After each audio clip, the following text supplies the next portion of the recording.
Croeso. Diolch yn fawr. O le mae'r enw Mara yn dod? Wel, stori hir. Pan mes I coleg, cerdd a drama Cymru, neu brenhinol fel ydi o wan, nes I gyfarfod â tiwtor o'r enw Catrin Llwyd. Catrin Llwyd oedd yn enw fi hefyd, oedd hi'n aelod o Equity.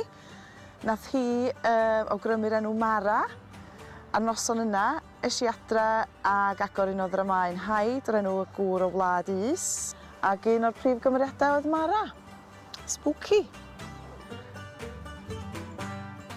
Pam dewis gosod y Gadair fan hyn? Wel, ar droed yr aran Benllyn, sy'n ôl I ni, mae'r pentre lle ges I magu sef Llanuwchlyn. A dwi wedi treulio lot o amser wrth y llyn, yn y llyn, ar y llyn, yn gwneud pob math o drygioni, ac dwi'n dal I ddod yma lot. Ai Llanuwchlyn yw pentre mwyaf diwylliedig y byd? Ie, wrth gwrs, yn ddios. Gwir neu gelwydd?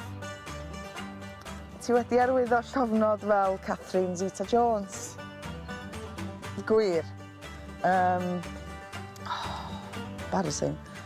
O'n I ar wyliau yn Groeg yn rwla ac nes I gogio na fi oedd hi. A mi nes I arwyddo. Do, nes I wneud hynny.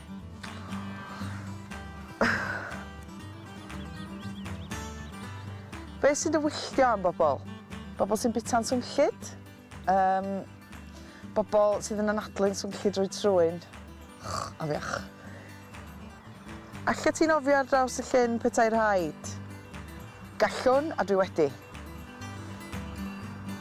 I gloi, sut brofiad oedd y Gadair I ti? Cyfriniol. Diolch am eistedd. Hwyl fawr. Hwyl fawr.